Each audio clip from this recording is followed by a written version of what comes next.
Welcome to Binge America. It's the most wonderful time of the year for college basketball fans as the NCAA tournament gets underway. While you may be excited for March Madness to begin, there are plenty of things you may not know about the tourney. From its humble beginnings with teams competing for a second-rate championship, it's grown into an entire month of college basketball mania. The history of the tournament is rich with exciting anecdotes and all manner of March Madness trivia. So in this video, we're going to tell you the 10 facts about March Madness you did not know. The video is going to be amazing, so make sure you stick to the end. Before starting the video, be sure to smash the like button and subscribe to never miss out on any of our videos. 2 years ago, the COVID-19 pandemic forced the NCAA to cancel that year's tournaments. Vaccines, lowering case numbers, and relaxed pandemic protocols mean that this year's tournaments will start to look more normal. Get your brackets ready. It's that time of the year again. The NCAA basketball tournaments are just around the corner. March Madness, as the NCAA basketball tournament is colloquially called, is a competition between the best teams at the NCAA Division I level. Played in a single elimination bracket form, the competition often spurs betting pools with winners trying to best predict who will make it to the Final Four and win the championship. This is also the first year that the women's tournament will take on the March Madness branding following recommendations presented in an external review of NCAA gender equity issues. According to the NCAA, teams will still have to follow local COVID guidelines. Players who are fully vaccinated or those who have documentation of a COVID-19 infection within the previous 90 days can request a testing exemption. Number 10. Kentucky is the best March Madness team ever. Kentucky leads all schools in total March Madness appearances in the NCAA tournament with 54, NCAA tournament wins 120, tournament games played 167, Sweet 16 appearances 41, Elite 8 appearances 36, and total postseason tournament appearances 63. Kentucky has played in 17 NCAA Final Fours, tied for second place all-time with UCLA, 12 NCAA championship games, tied for the most all-time with UCLA, and has won 8 national titles. Number 9. Preoccupied workers could cost employers $4 billion. Workers who are busy following March Madness could cost employers nearly $4 billion during the first week of the tournament due to lost productivity, according to global outplacement consultancy challenger Gray & Christmas, Inc. Up to 20% of employed Americans could join pools at their offices this year, the company added, and it expects about $1.3 billion in lost productivity every hour of the workday.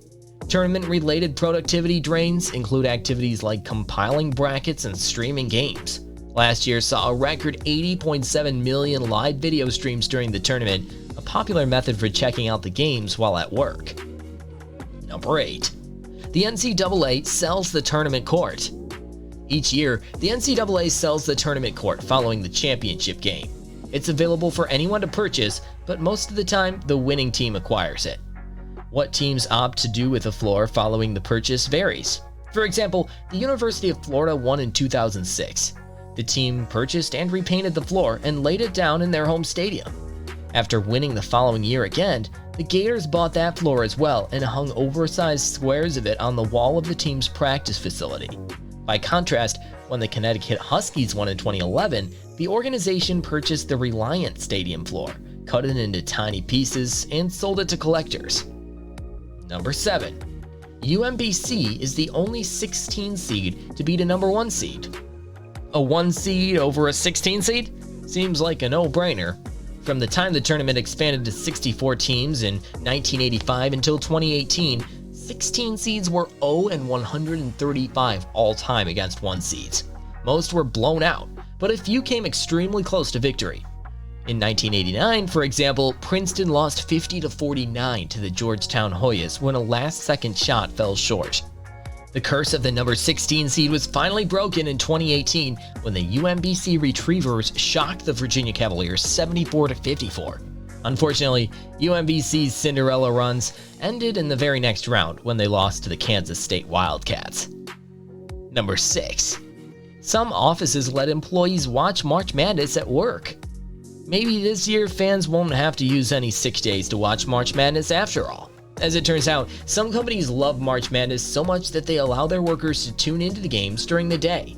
Even though certain bosses don't mind March Madness being on during the workday, they do believe in setting boundaries. There need to be clearly defined ground rules. Robert Hosking, executive director of job placement firm Office Team, told the San Jose Mercury News, "As long as everyone meets deadlines and refrains from monetary bets, it's all good." Number 5. March Madness was not always the biggest college tournament. Although it might surprise you, March Madness has not always been the biggest and most important college tournament. The NCAA tournament used to be less important and less popular than the NIT, or National Invitation Tournament. The NIT was so prevalent because it gave teams the opportunity to play games in Madison Square Garden, thus gaining media attention and attracting new fans. Even in 1970, some coaches were prioritizing the NIT over the NCAA tournament, and the NCAA took steps, some of which were censored as monopolistic, to overpower the NIT. The NIT was later acquired by the NCAA and now serves as a tournament for smaller, less successful teams to play in. Number 4. What are the odds of a perfect bracket?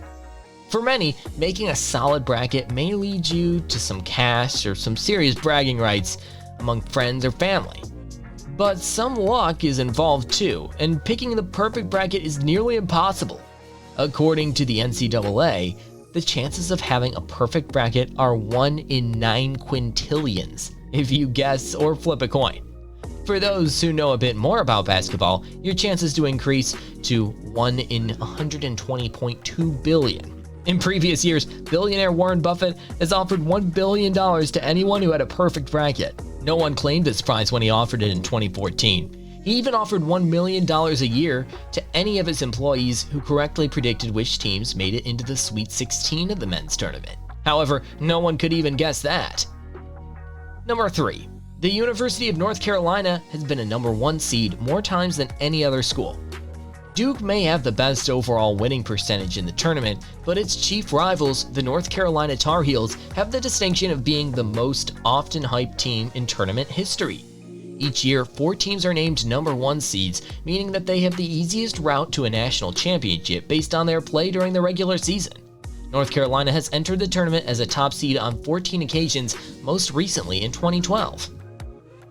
Number 2. Racial integration in the NCAA tournament was agonizingly slow. While there were several black players in the early days of organized college basketball, notably future acting and singing star Paul Robeson, the NCAA took a long time to integrate fully. The first half of the century was a thicket of racism, exclusion, and gentlemen's agreements to avoid fielding black players or playing against integrated teams. By the 1950s, most northern teams had broken the color barrier, leading to a new generation of stars. Many southern states still refuse to play against integrated teams though, which cost Mississippi State 3 tournament appearances in 1959, 1961, and 1962. In 1963, Mississippi once again secured a tournament spot. This time though, they didn't want to decline in protest. They were willing to play against integrated teams. They faced Loyola University, which had 4 black starters. Mississippi lost, but many considered it a turning point for interracial competition. Southern teams slowly started to integrate throughout the 1960s. It wasn't until 1972, however, that Mississippi State finally signed a black player. Number 1. Biggest March Madness upsets in history. In 2018, 16-seed University of Maryland Baltimore County upset 1-seed Virginia with a 74-54 win. It was the first time in tournament history that a 16-seed beat a number 1 seed.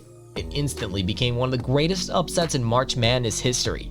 Just 1 year later, Virginia would beat Texas Tech in overtime to win the 2019 NCAA championship. The biggest women's upset happened in 1998 when 16-seed Harvard ousted 1-seed Stanford with a 71-67 win on Stanford's home court.